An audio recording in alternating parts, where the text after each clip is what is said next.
بسم اللہ الرحمن الرحیم۔ رمضان المبارک کا مہینہ بہت قریب ہے اور ایسے وقت میں جب ہم خود بھوک اور پیاس کو برداشت کریں گے اور اللہ کی رضا کے لیے روزہ رکھنے کا ارادہ رکھتے ہیں،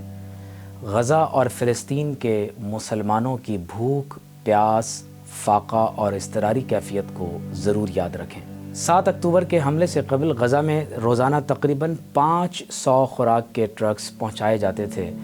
جو اب کمی کے بعد تقریباً 90 ٹرکس تک باقی رہ گئے ہیں۔ اسرائیل کی طرف سے جاری جنگی جارحیت اور انٹرنیشنل کورٹ آف جسٹس کے فیصلے کے باوجود اسرائیل کا معصوم نہتے بچوں، عورتوں، بوڑھوں پر بمباری کرنا اور گراؤنڈ انویژن کے ذریعے ان کا قتل عام کرنا، یہ بہت قابل افسوس عالمی قوانین کی خلاف ورزی اور انسانیت کے ساتھ مذاق ہے۔ آپ اندازہ کیجئے کہ اس وقت more than 30,000 سویلینز کا قتل عام کیا جا چکا ہے، جو یقیناً ایک جینوسائیڈل وائلنس ہے اور ایتھنک کلینزنگ ہے۔ غزہ کی اس وقت صورتحال یہ ہے کہ تقریباً تمام ہی غزہ کے علاقے کو بمباری کے ذریعے ملیمیٹ کر دیا گیا ہے اور مسلمان اب رفح بارڈر پر غزہ میں جمع ہیں۔ دوسری طرف جوئش سیٹلرز ویسٹ بینک پر، جہاں مسجد اقصیٰ موجود ہے، وہاں مسلمانوں کا قتل عام کر رہے ہیں، مسلمانوں کا کشت و خون کیا جا رہا ہے اور تقریباً 5 ماہ ہونے کو ہیں مسجد اقصیٰ کو بند رکھا گیا ہے۔ حال ہی میں سننے میں یہ آ رہا تھا کہ شاید جنگ بندی کا اعلان کیا جائے گا، لیکن جنگ بندی کا اعلان اب دوبارہ مسترد ہوتا دکھائی دے رہا ہے۔ غور طلب بات یہ ہے، نہایت ہی دکھ اور افسوس کی بات یہ ہے کہ غزہ میں اس وقت لاکھوں کی تعداد میں بڑے، مرد، عورتیں، بوڑھے اور خاص طور پر چھوٹے چھوٹے بچے اس وقت بھوک اور پیاس کی وجہ سے اپنی جان اپنی ماں کی گود میں دے رہے ہیں۔ گزشتہ 24 گھنٹوں میں کچھ ایسے واقعات بھی دیکھنے میں آئے کہ جن کو سن کر، دیکھ کر انسان کے رونگٹے کھڑے ہو جاتے ہیں۔ ایک باپ اپنے بچوں کو اس اضطراری کیفیت میں گھوڑے کا گوشت کھلانے پر مجبور ہے۔ ایک عورت کا 2 ماہ کا بچہ اس لیے اس کی گود میں تڑپ تڑپ کر پیاس اور بھوک سے جان دے دیتا ہے کہ اس کے پاس بچے کو پلانے کے لیے دودھ اور غذا دینے کے لیے کوئی چیز نہیں۔ وہ ایک کپڑے میں کھجور کو باندھ کر بچے کے منہ میں اس کو چوسنے کے لیے دیتی رہی، لیکن بالآخر اس بچے کی موت واقع ہو گئی۔ ایسے مناظر بھی دیکھنے میں آ رہے ہیں کہ بچے گندے جوہڑ کے پانی پر بیٹھ کر اپنے چلو سے بھر کر پانی پی رہے ہیں، پینے کا صاف پانی نہیں ہے۔ اس وقت غزہ میں صورتحال یہ ہے کہ جب لوگوں کے پاس 100 دنوں تک روٹی نہیں ہے تو اینیمل فوڈ کو پیسنے کے بعد لوگ روٹی کے طور پر استعمال کر رہے ہیں۔ اور حال ہی میں خبر یہ ہے کہ ایک عورت نے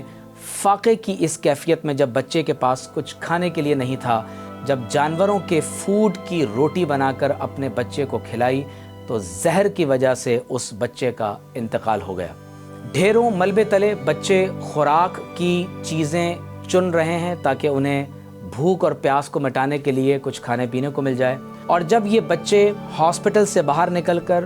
گندے پانی کے جوہڑوں پر یا عمارت کے ملبے تلے خوراک کے ذرات تلاش کر رہے ہیں، یا وہ آٹا جو ایٹ کی تقسیم کے دوران زمین پر گر گیا، وہ ان آٹوں کو اپنی جیب میں بھر رہے ہیں اور ان ذرات کو جمع کر کے روٹی پکانے کی کوشش کر رہے ہیں، ایسے وقت میں اسرائیلی فوجوں کی طرف سے ان بچوں کو گولیوں کا نشانہ بنایا جا رہا ہے۔ حال ہی میں جب جارڈن ملٹری کی طرف سے ایک امدادی سامان غزہ میں ایئر ڈراپ کیا گیا تو ہوا کے پریشر کے باعث وہ سمندر میں جا گرا۔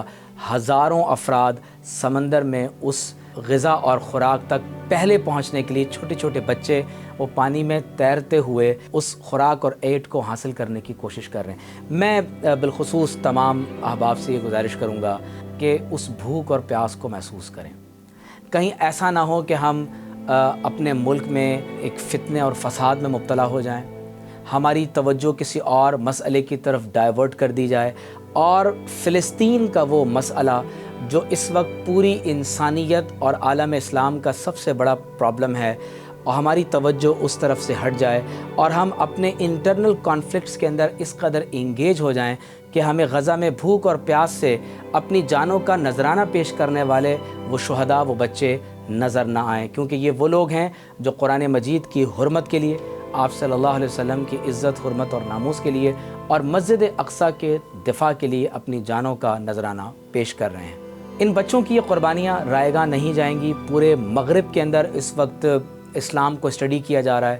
ان بچوں اور ان عورتوں اور بوڑھوں کا صبر اور استقامت اس نے دنیا کو ہلا کر رکھ دیا ہے۔ حال ہی میں ایک امریکن فوجی کا اس جینوسائیڈ کے احتجاج میں خود کو آگ لگا لینا، یہ اس بات کی دلیل ہے کہ صرف مسلمان ہی نہیں، پورا عالم انسانیت اس وقت سراپا احتجاج ہے۔ ضرورت اس امر کی ہے کہ ہم اپنی صفوں سے اختلافات اور انتشار کو ختم کریں اور ایک کامن کاز پر ہم ایک ہو جائیں۔ پاکستان کو کسی بھی صورت میں